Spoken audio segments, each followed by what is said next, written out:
आने का तरीका है? समाज को भटकाने का तरीका है वैदिक ज्योतिष ही सत्य है जो परंपरागत है। बाकी ये पुस्तकें मनुष्यों द्वारा लिखी गई हैं। अंक ज्योतिष भी सही नहीं है? अंक ज्योतिष उस समय उस काल में वैदिक काल से ही निकल करके आती है। इसका जन्म कहाँ से होता है? मतलब जो वेद का जन्म हो रहा है वो ऋग्वेद से हो रहा है। एक वेद से ही सभी वेदों का जन्म हो रहा है ना। मेरे कहने का भाव ये है वैदिक जो परंपरा है, जो वैदिक ज्योतिष है, वो गंभीरतापूर्ण लेना चाहिए। आप वैदिक ज्योतिष को फॉलो करिए। ग्रहों के बारे में खुद से पढ़िए। आपके पास फ़ोन है, आप ग्रहों के बारे में पढ़िए, धार्मिक पुस्तकों का अध्ययन करिए। क्या वास्तव में ग्रह दोषी हैं? आपको बता दिया गया कि इस ग्रह की पूजा करा लीजिए। पूजा पाठ करना गलत नहीं है। वस्तुतः हम कितनी बार पूजा करें भाई? हम भी तो एक इंसान है। एक मिडिल क्लास का आदमी वो कितनी बार जाएगा पंडित जी की बात मानने के लिए? ऐसे लोगों को मुझे लगता है हम लोग इस मुहिम पर काम कर रहे हैं। मेरा आश्रम श्रीमद परमहंस आश्रम टीकर माफी अमेठी ये शिक्षा देता है, ये प्रत्येक आश्रम शिक्षा देता है कि समाज में ऐसे अपराधों को जो जन्म ले रहा है उसे रोकने का काम करो। आप एक को समझाओगे 10 समझेंगे, 10 को समझाएंगे। हम कर रहे हैं इस पे काम। और बहुत सारे ऐसे सनातनी हैं जो इसका विरोध, हमारे शंकराचार्य जी, पूज्य स्वामी निश्चलानंद जी इसका संपूर्णतः विरोध भी करते हैं और इसको बोलते भी हैं कि ऐसी दुकानों से बच करके चलिए। आज समाज में बहुत बड़ा अपराध है ये सब। मुझे लगता है वो माताएं बहनें जो जाकर के शरण लेती हैं, देवालय में बैठो, क्योंकि देवालय में ऊर्जा रहती है। मैंने अभी एक ट्रांसफार्म का नाम लिया। उस ऊर्जा के पास जाओगी, वहाँ अपने अपने विषयों को, अपनी चीज़ों को रखो, उनसे बात करो। आप एक कर्म करने वाला, हमारा शास्त्र कहता है कर्मण्येवाधिकारस्ते। अर्जुन युद्ध में खड़े हैं और कृष्ण कह रहे हैं, कृष्ण से कह रहे हैं कि ये सब हमारे अपने, हम कैसे बाण चलाएं। वहीं कृष्ण उनको गीता पूरा सुना रहे हैं। आप समझिए, पूरे जीवन का सार लिखा हुआ है। आप वैदिक परंपराओं को, अंक ज्योतिष को आप फॉलो करिए। ये वैदिक परंपरा आपको उत्थान पे ले जाएगी, पतन पे नहीं ले जाएगी। हम 4 पत्ते ऐसे फेंट करके आपको भविष्य दिखा दिए, खुश कर दिए, आप अपना जो है अपने में मस्त हो गए। लेकिन फिर 4 दिन बाद आप किसी के पास जाएंगे तो यही बताएंगे कि हम उनके यहाँ गए थे, हम उन पंडित जी के यहाँ गए थे, और नाम होगा पंडित जी का। क्योंकि ये कर्म जो है ना ब्राह्मणों से होकर के गुजरता है। ये ब्राह्मण ही सब कुछ इसलिए ये लेने वाला है। आपके दोषों को ब्राह्मण ही हनन कर सकता है, क्योंकि ब्राह्मण के पास तप बल। भगवान कहते हैं कि हम धारण क्यों शरीर कर रहे हैं, हम क्यों आ रहे हैं। उन्होंने कहा विप्रधेनु सुरसंतहित। लोग ब्राह्मणों के पीछे पड़ जाते हैं, नाम बदनाम कर देते हैं, धोती कुर्ता चंदन और संत महात्माओं को। विप्रधेनु सुरसंतहित लीन मनुष्य अवतार, ये साक्षात नारायण कहते हैं कि हमने विप्रों के लिए जन्म लिया। अब भगवान को भी गलत कर देते हैं। तमाम प्रकार की ऐसी सामाजिक भ्रांतियां हैं। मुझे लगता है कि समाज को समझना होगा, जागना होगा, उस अध्यात्म पर पुनर्लौटना होगा, अपनी पीढ़ियों पर, अपनी वंशावलियों पर पुनः जाकर के सोचना होगा कि हमारे दादाओं ने, हमारे बाबाओं ने, हमारी माताओं ने हमारे लिए ऐसा क्या कर्म किया जो कि हम सुरक्षित पैदा हुए हैं। अगर आज हम विकलांग पैदा हुए होते तो दोष क्या है इसमें, इनका कृत्य क्या ऐसा था। और इस पे आप नहीं विचार करेंगे तो क्या एस्ट्रोलॉजर करेगा? वो व्यक्तिगत विचार करिए, स्वयं में बोध लाइए। वो चाहे स्वामी विवेकानंद जी हों, रामकृष्ण परमहंस हों, कोई भी ले लीजिए। आप शंकराचार्य जी को देख लीजिए। बाल्यकाल में शंकराचार्य जी अपने माता पिता को छोड़ करके चले जाते हैं। किस लिए? धर्म को स्थापित करने के लिए। उनको भी तो अपनी माँ से प्रेम होगा, वो भी चाहते तो शादी विवाह कर लेते। लेकिन ये धर्म को जगाने के लिए प्रत्येक व्यक्ति कहीं ना कहीं एक निकल करके आता है और वो सनातन को संभालने का काम करता है। मुझे लगता है कि घड़े में बूंद जैसा, आज देखिए जो घड़ा है उसमें बूंद बूंद रूपी जो है सनातन को परोसने का काम, पिरोने का काम सभी माताएं बहनें, सब पुरुष वर्ग कर रहे हैं। ज्योतिष गलत नहीं है। ज्योतिष को करने वाले कुछ ऐसे लोग हैं जो समाज में अराजकता को फैलाने का काम करते हैं। मुझे लगता है उन सनातन प्रेमियों को, उन ऐसे भक्तों को जो भटके हुए भक्त हैं, उनके लिए हम आपके साथ बैठ करके डिबेट करेंगे। आइए चैलेंज करिए कि ये सत्य है, असत्य है। और अगर इसको कोई सत्य साबित कर दे तो मैं ये प्रश्न आपसे कर रहा हूँ, इस प्रश्न का हमको जवाब दें कि अगर एक कुंडली में ये ग्रह दोष है और हमने उसका पूजन करा लिया और फिर आप किसी एस्ट्रोलॉजर, आपका ही प्रश्न है ये, फिर हम किसी एस्ट्रोलॉजर के पास गए तो उसने बता दिया नहीं ये तो 4 महीने से खराब चल रहा है। ये अपराध क्यों जन्म ले रहा है? अगर आप वास्तविक एस्ट्रोलॉजर हैं, अगर आप वास्तविक ज्योतिषाचार्य, इसमें जानते हैं क्या है? इसमें कमी है अध्यात्म की। आपने पुस्तक तो पढ़ लिया, अध्यात्म को जगाया नहीं, ग्रहों के बारे में जाना नहीं, सूर्य की किरण आप पर पड़ी नहीं, बस वो पुस्तक पलटे, मोबाइल में रील्स देखे चले आए, वो ज्योतिषाचार्य बन गए, दुकान खोल करके बैठ गए। मधुर जी ने एक चैलेंज दिया है। चलिए हम आपको धर्मा लाइव की तरफ से चैलेंज देते हैं, जितने भी एस्ट्रोलॉजर्स देख रहे हैं जो इनकी बातों से बिल्कुल भी मतलब एक मत नहीं हो रहे, आप लिखिए कमेंट सेक्शन में, हम डिबेट कराएंगे आपका। कोई नहीं एक मत होगा, क्योंकि ये जानते हैं, इनको पता है कि इसका जवाब है ही नहीं, और सर्च करके ले आए। आध्यात्मिक व्यक्ति दे सकता है, जिसने अपने जीवन में बाल्यकाल से ज्योतिष को धारण किया, धर्म को धारण किया, वो व्यक्ति दे सकता है। शर्ट टाई पैंट पहन लिए, एस्ट्रोलॉजर बन के चले आए। तो वही है ना कि हम खुली चुनौती दे देते हैं जितने भी ज्योतिषी हैं। मैं तो हमेशा मंचों से, धर्म मंचों से देता हूं, जहां हमारे पूज्य महाराज जी तमाम ऐसे बड़े संत, दार्शनिक संत बैठे होते हैं, वहां से उस मंच से मैं ललकार करके बोलता हूं कि ऐसे मूर्खान जो अपराधों को जन्म लेते हैं, ऐसे समाज उनको बहिष्कार करने का काम करे और इस पद्धति को बचाने का काम करे। नहीं तो आज नहीं कल ऐसी बहनें, ऐसी माताएं बता दिए कि हाँ तुम्हारी कुंडली में वो प्यार चल रहा है, प्यार का योग है। अब बताइए, वो लव मैरिज, पता नहीं कौन सा ग्रह लव मैरिज करा रहा है। वो राहु को भी बदनाम कर दिए, शुक्र को भी बदनाम कर दिए।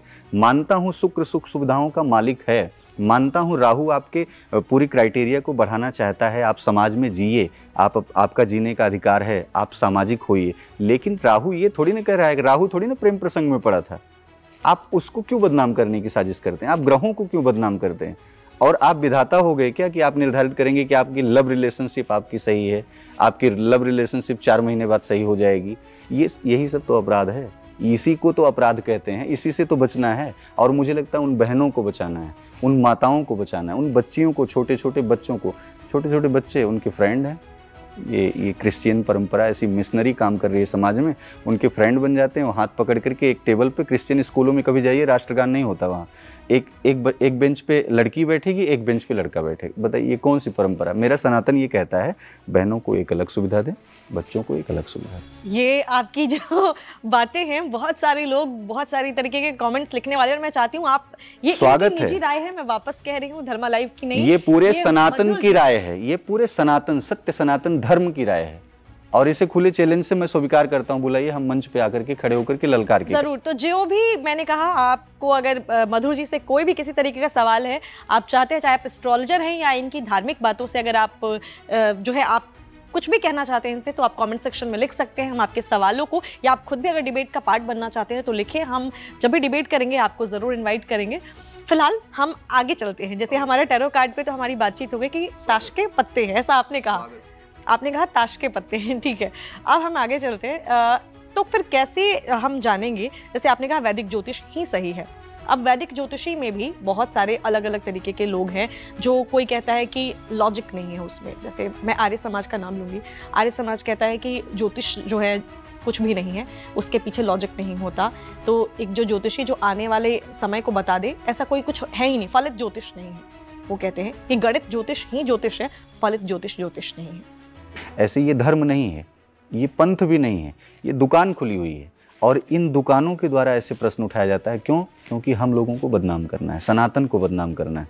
इनको पता है कि नहीं सूर्य निकल रहा है, इनके धर्म में ये कोई निकालने वाली क्षमता नहीं, लेकिन मेरे धर्म में है कि मेरे में 9 ग्रह पूजे जाते हैं, 9 ग्रहों का पूजन होता है, और वही सूर्य है वो, ये मैं कह सकता हूँ। लेकिन इनकी दुकानों में ये आर्य समाज हो, कोई भी हो, किसी भी समाज का, किसी भी पंथ का, ये व्यक्ति नहीं कह सकता कि नहीं मैं सूर्य को 2 दिन के लिए रोक रहा हूँ। मेरे जो अनुयायी थे, जो मेरे भक्त थे, जिन्होंने इस धर्म की स्थापना की, इस पंथ को ले आए, उनमें ऐसी ताकत नहीं थी।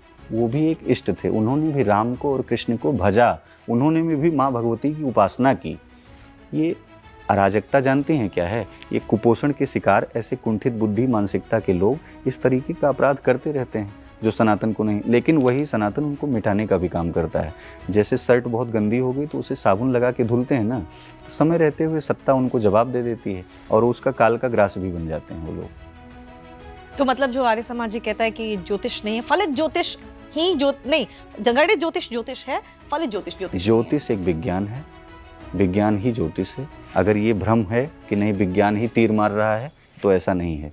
जिमि अमोघ रघुपति करवाना, यही भांति चलो हनुमाना। अगर आज चंद्रमा के पास चंद्रयान लॉन्च होकर के जा रहा है, किसी भी ग्रह पर आप खोज कर रहे हैं, तो वो राम के प्रताप से, हनुमान के प्रताप से, जैसे बाणों में उनके जिमि अमोघ रघुपति करवाना, राम जी का जैसे, तो वहाँ हनुमान जी का, क्योंकि कहा गया है अश्वत्थामा बलिर्व्यासो हनुमान च विभीषण और कृपा परशुरामश्च सप्तैते चिरंजीविनः। आज भी ये 7 लोग हैं जो जीवित हैं, उसमें भगवान महावीर का भी नाम आता है। अब देख लीजिए, वाल्मीकि ने रामायण संस्कृत में लिखी, लेकिन आज उनका भी तमाम प्रकार से मतलब लोग समाज बना ले रहे हैं, लोग जातियों में विभाजित कर दे रहे हैं। लेकिन सनातन ये कहता है, एक ब्राह्मण, एक पुरोहित का कर्तव्य है, एक महात्मा का कर्तव्य है कि समाज में उतर करके सनातन की गतिविधियों को ध्यान दें और उन हमेशा जो निचले स्तर पर, जो निचले पायदान पर बैठा हुआ व्यक्ति, आदरणीय प्रधानमंत्री जी अभी कुंभ मेला लगा था, उसमें संत महात्माओं की पूजा ना करके उन सफाई कर्मचारियों का पद प्रक्षालन किए थे। कितना अच्छा लगा कि आज एक राजा, एक देश का राजा और भारत माँ जिसकी गोद में बैठ करके वो राज चला रहा है, वो उन ऐसे व्यक्तियों को जा करके नमन कर रहा है। क्यों? क्योंकि महात्मा तो साधना कर रहे हैं, लेकिन स्वच्छ कौन कर रहा है? गंदगी को साफ कौन कर रहा है? वो सफाई कर्मचारी, उन पे कौन ध्यान देगा? वो राजा ध्यान देता है।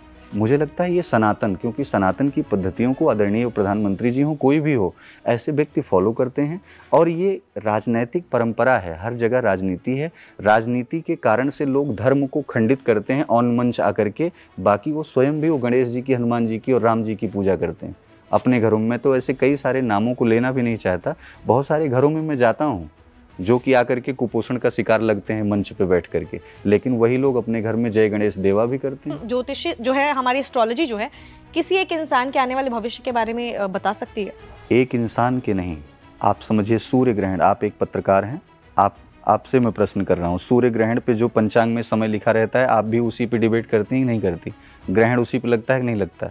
विज्ञान उसी पे सर्च करता है कि नहीं करता है? कहाँ से प्रश्न आ गया फिर? हमारा ज्योतिष नहीं, सनातन का ज्योतिष सदैव सत्य था। ये इनके मूर्खानंदों के कहने से गलत हो जाएगा क्या? ठीक है, तो आपके, मुझे जो सवाल का जवाब चाहिए था, जो मुझे वहां भी नहीं मिला था, कि उन्होंने ये कहा था कि इस तरीके की चीजें नहीं हो सकती। इनके कहीं पुस्तकों में लिखा है कि 8 बजे सूर्य निकलेगा, मेरे में लिखा है 5:35 पे सूर्य निकलेगा और 6:15 पे सूर्यास्त होगा, और ठीक उसी टाइम पे सूर्यास्त होगा। चैलेंज करते हैं, लिखिए, काशी का पंचांग उठाइए, देखिए। हम बताते हैं कि ग्रहण कब होगा, हम बताएंगे बारिश कब होगी। ग्रहण की बात अलग है, हम इंसान के बारे में बता सकते हैं। जब सोचो प्रकृति के बारे में ज्योतिष बता रही है, तो इंसान तो नाम मात्र है, उसके बारे में तो वो पूरी जीवन की रूपरेखा ज्योतिष निर्धारित करती है।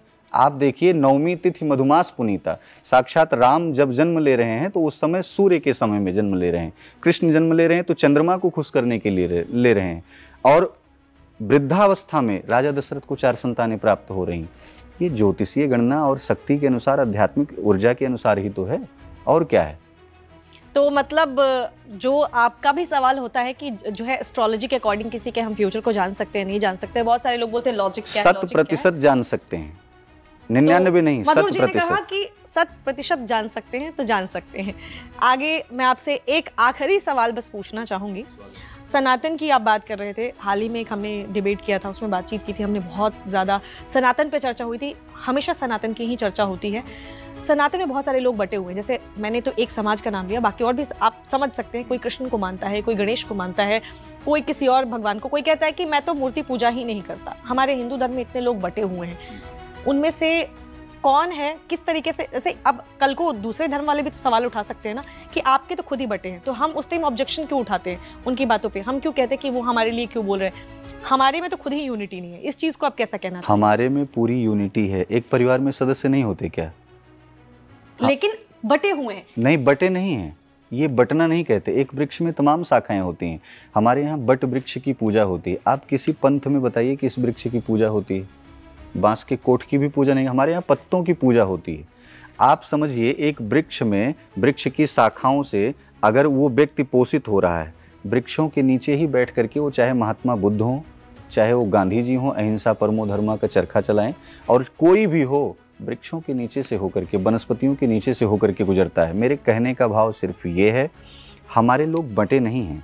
हमारे यहाँ 33 कोटि देवी देवता हैं, और 33 कोटि का मतलब 33 प्रकार के देवी देवता हैं। लोग करोड़ भी कह देते हैं, क्योंकि कोटि मतलब करोड़ संस्कृत शब्द है। तो उन देवताओं में लोग विभाजित हैं। अच्छा आप बताइए, किसी एक को अभी मान लें और सबको छोड़ दें, तो क्यों सबको छोड़ दें? हमारे यहाँ हैं इतने लोग। मेरे यहाँ कहा गया है कि मुझे सबको वरीयता देनी है, और मेरे परिवार में अगर 10 लोग हैं तो वो वरीयता दे रहे हैं। हमें जरूरी नहीं है कि हमको कोई नमाज पढ़नी है जुम्मा का। क्या हमारे लिए सप्ताह है, और सप्ताह में जा करके हम सप्ताह में कभी भी गणेश जी की आरती, हनुमान जी की आरती करेंगे। मैं हनुमान जी को फॉलो करता हूँ क्योंकि मैं ब्रह्मचारी हूँ। मैं गणेश जी की पूजा करता हूँ क्योंकि मैं अपने पिता के प्रति कर्तव्यवान निष्ठावान हूँ। मैं राम जी को फॉलो करता हूँ, यानी कि मातु पिता गुरु नाम ही माथा। हम अपने पिता और गुरु के प्रति नतमस्तक होना चाहते हैं। हम कृष्ण को फॉलो इसलिए करते हैं क्योंकि समाज में रहते हुए समाज की गतिविधियों को मर्यादित रूप से रहने के लिए हम कृष्ण को फॉलो करते हैं। हम माँ दुर्गा भगवती की पूजा करते हैं। जननी की पूजा इसलिए करते हैं क्योंकि मेरी माँ गरीबी से निकल करके और कहीं ना कहीं हमको पोषित करके लेके आई। तो मैं प्रत्येक देवताओं का सम्मान, लेकिन अब ये कह दीजिए कि नहीं हम एक को लेकर के, तो हमारे यहाँ एक ऐसा कोई था नहीं। ये तो आपने बहुत अच्छे से बता दिया कि हम किसकी पूजा क्यों करते हैं। मेरा सवाल बस इतना है कि हर कोई कहता है, शिव भक्त कहता है शिव ही सबसे ऊपर, कृष्ण भक्त कहता है कृष्ण ही सबसे ऊपर, कोई और कहता है हनुमान ही सबसे ऊपर, हनुमान जी सबसे ऊपर। सबसे ऊपर कौन है? जब जिसकी सत्ता आई तब तब वो ऊपर थे। और रही बात कि सब कौन किससे ऊपर, तो जिस समय त्रेता द्वापर सतयुग था, सतयुग में भगवान शिव और साक्षात नारायण की कृपा बरसती रही, त्रेता में भगवान राम की बरसती रही, द्वापर में भगवान कृष्ण की बरसती रही। आप देखिए काली जी जिह्वा निकाल करके आजकल लोग फोटो तमाम प्रकार की ऐसे जो निर्देशक हैं, फिल्म निर्माता, वो बीड़ी सिगरेट पी करके लॉन्च कर देते हैं। ऐसे मूर्खानंदों को सचेत होना चाहिए। धर्म का ये उपहास बनाते हैं, किसी पैगंबर दिगंबर का उपहास नहीं बना सकते, क्योंकि जानते हैं कि इनका जो है तमाम प्रकार से बहुत कुछ हो सकता है। 1 मिनट के लिए मैं आपको रुकूंगी। तो क्या आपको नहीं लगता कि हिंदू धर्म में खुद ही ये चीजें, हिंदू लोग खुद ही नहीं एक्टिव हैं? नहीं, हिंदू लोग एक्टिव हैं, लेकिन हमने बताया ना, ये ऐसी कुपोषित मानसिकता के लोग, आप समझिए ये ऐसी वृत्ति के लोग धर्म का जो दोहन करके धन कमा रहे हैं, उनकी जीवन यापन को भी तो आप तलाशिए एक बार। वैसे निर्देशकों को वैसी मूवीज बनाने का हक कौन दे रहा है? वो हम ही तो दे रहे हैं उनको, वो दूसरे धर्मों पे नहीं बना हम ये सकते। कहते हैं, आप देखिए उसमें बहुत सारी ऐसी मूवीज हैं जो हमारे धर्म के बारे में जानकारी दे रही हैं। आप देखिए साउथ की सारी फिल्में कितना धर्म को प्रधानता देते हैं, लेकिन कुछ ऐसे अराजक तत्व तो हर जगह बैठे होते हैं जो कि प्रधान पुरुष होकर के और ऐसे अपराधों को जन्म देते हैं। उसके लिए कहीं ना कहीं वो इंडस्ट्री में लोग फंडिंग भी करते रहते हैं। मेरे कहने का मतलब ये है कि धर्म जो है वो धर्म को धारण करने के लिए जो अन्यान्य देवता हैं, जब आज कलयुग की परंपरा चल रही है, कलयुग भगवान कृष्ण के रहते हुए उसी समय प्रवेश कर गया था वो, और राजा परीक्षित के समय ही कलयुग का 4 जगह वास है। वैश्याओं में, वैश्यालयों में, जहाँ पर जुआ खेला जाता है वहाँ, मदिरालय में, और इस अन्यान्य प्रकार से कलयुग का वास ऐसा है जो प्रत्येक घरों में प्रत्येक व्यक्ति के दिमाग को कुंठित करता है। लेकिन उस पर भी वो पुराण मेरा कह रहा है कि हनुमान जी चिरंजीवी हैं, हनुमान जी की गदा बरसती है, बस सब लोग मार्ग पे आ जाते हैं। रही बात सबको मानने की, हमारे यहाँ प्रत्येक देवता एक से एक हैं, और जितने श्रेष्ठों को आप फॉलो करेंगे, जितने बड़े को शिव शांति देते हैं, शिव प्रलय करता है, संहार करता है, लेकिन वहीं ब्रह्मा जी जो है सृष्टि का निर्माण करते हैं, और नारायण कहते हैं कि हम पोषित कर रहे हैं, पालित कर रहे हैं सबको। देवता हैं, सबका बटा हुआ आधार है। आपकी आसक्तियां हैं, आप अपने हनुमान जी को भाई के रूप में मानते हैं, आप हनुमान जी को पिता के रूप में मानते हैं, शंकर जी को पिता के रूप में मानते हैं, भाई के रूप में, आपकी अपनी स्वेच्छा है। और मैं तो सभी धर्मों के लोगों को मैं इतना ही जानता हूँ, इनके जितने भी धर्म पंथ समुदाय की दुकानें हैं, इन सब ने उन्हीं रामकृष्ण को भजा, तब जाकर के शक्तियों का आधार मिला। लेकिन आप समझिए, मधुमक्खी के छत्ते में वही मधुमक्खी जब उस रस का पान कर लेती है तो कुछ बचता नहीं है, वो खुक्खा हो जाता है। ऐसी परिस्थितियों का जब उन्होंने एकत्रित समूह किया और आज अपराधों ने उसे घेर लिया, तो उसमें कुछ बचा नहीं है। ढिंढोरा ढोल पीटो, ढोल थोड़ा चिल्लाती जरूर है, ढोल गंवार शूद्र पशुनारी सकल ताड़ना की अधिकारी। वो ढोल पीटने की वजह से चिल्ला रही है, कब तक चिल्लाएगी? चुप तो हो जाएगी ना। तो मतलब आपने ये कहा कि मेरा जो सवाल था अभी भी वही है अटका हुआ कि किसको माने किसको? धर्म को। क्योंकि धर्म को मानना चाहिए, लेकिन जब सब अपने अपने, और ये भी नहीं कि एकता है, एकता नहीं है हिंदू धर्म में। अगर आप सच बताइए, एकता है? नहीं है। हर कोई कहता है मानना सबको चाहिए, हम सभी हिंदू हैं, हमें पता है जो हिंदू हैं वो सारे देवी देवताओं की पूजा करते हैं। लेकिन जब हम आपस में ही देखते हैं तो कोई समाज कुछ कह रहा है, कोई, और वो लड़ रहे हैं आपस में, तो वो लड़ रहे हैं तो घर के अंदर नहीं लड़ रहे हैं, वो आजकल सोशल मीडिया का जमाना है, खुले में लड़ रहे हैं, बाकी लोग भी देख रहे हैं। तो वो लड़ाई तो अब तो बाहर आ गई है कि इनके आपस में ही एकता नहीं है। उसके लिए आप क्या बोलेंगे? मुझे लगता है कि बाहर आ जाने की वजह से, जानते हैं ना, वार्ता ही समाधान है। आज वार्ता हो रही है, कभी कोई ऐसा धर्म मंच सजेगा, सजने ही वाला है। ये हिंदू राष्ट्र, ये हिंदू राष्ट्र की कल्पना, ये कहीं ना कहीं समाज में एक धर्म की दिशा को पुनर्जागृत करना, ये उन लोगों की सोच में जो पनपी हुई ऐसी मानसिकता जो सनातन के धर्मावलंबी होते हुए भी लड़ रहे हैं, तो भाई भाई में बंटवारा हो जाता है। अब आप देखिए, रावण था, रावण का भाई विभीषण भी था, लेकिन भगवान को, धर्म को उसने साथ दिया। रावण कितना बड़ा प्रतापी था, उसने धर्म को धारण किया था, उसने सभी ग्रहों को बस में कर लिया था। लेकिन कभी कभी क्या होता है ना, जैसे लक्ष्मी की सवारी उल्लू मानी जाती है। बहुत अधिक धन, बहुत अधिक शक्ति, बहुत अधिक बाहुबल जब आपके पास आ जाता है तो आप विक्षिप्त मानसिकता में चले जाते हैं, और विक्षिप्त मानसिकता का शिकार हुआ व्यक्ति वो समाज में कुछ भी अपराध फैलाने का काम करने लगता है।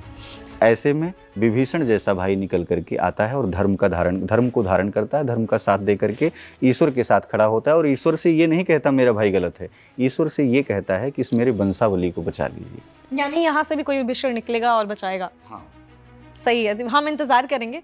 बाकी बस मैं आपसे आखिरी एक चीज़, अभी एक और सवाल जो है बहुत ही ज़्यादा हमने अपने व्यूअर से भी पूछा था, हमारे पास डिस्कशन हुआ था, वेद या गीता, वेद में वेद सही है या गीता सही है? क्योंकि हमने एक डिबेट किया था, उसमें सवाल आया था, जवाब अभी तक हमें नहीं मिला है और हम वो जवाब ढूंढेंगे उस अगले हमारे डिबेट में। आप भी आने वाले हैं, तो अभी मैं आपसे बस इतना जानना चाहूंगी कि वेद सही है या गीता सही? वेद पिता है, गीता पुत्र है।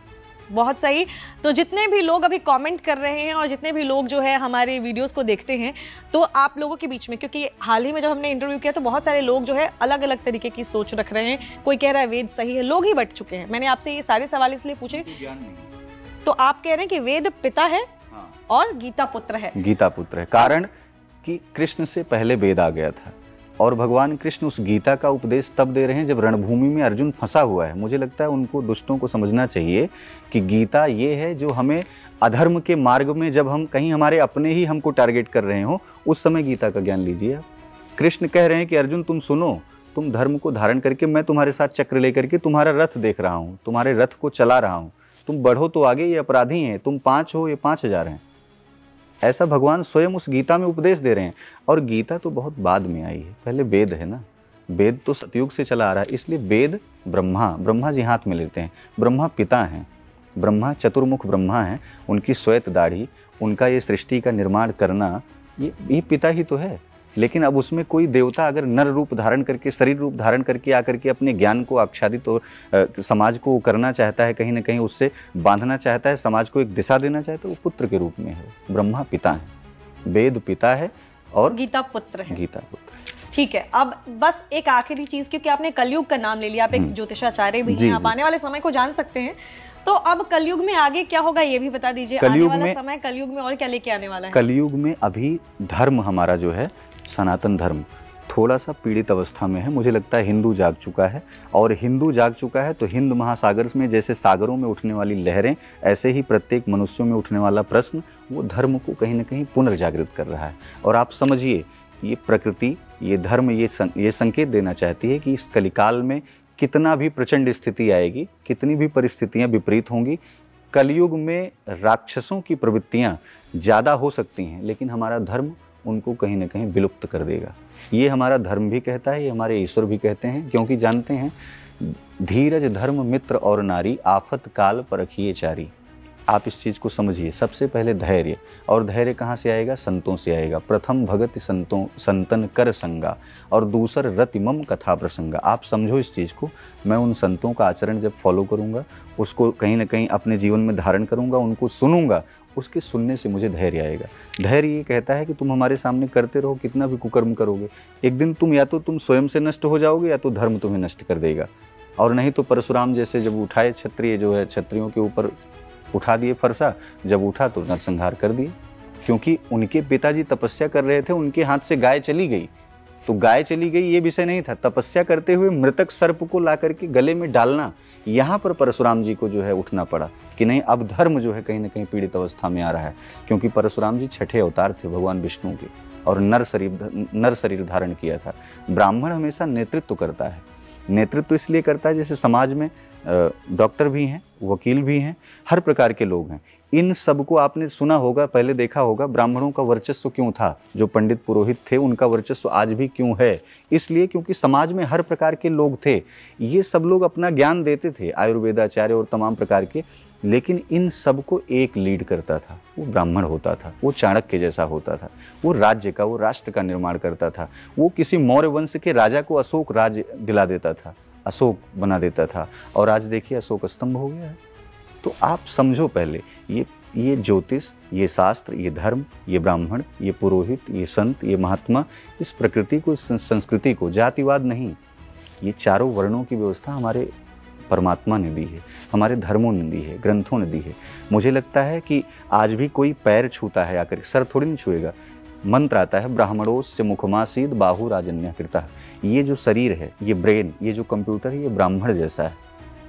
और बाहु राजन्य कृता, बाहुबल क्षत्रियों जैसा। उरु तदस्य वैश्य, जो वणिक समाज के लोग हैं, जो वैश्य वृत्ति के लोग हैं, उन्होंने पेट भरने, क्योंकि आपकी शरीर जब डेवलप होनी है कुछ तो खाओगे।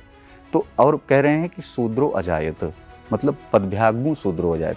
आज हम किसी ब्राह्मण को, संत को, महात्मा को प्रणाम करते हैं तो उसके सर पे नहीं चढ़ जाते, उसके पैर पे। 4 वर्णों की व्यवस्था शरीर से लेकर के समाज तक दी गई।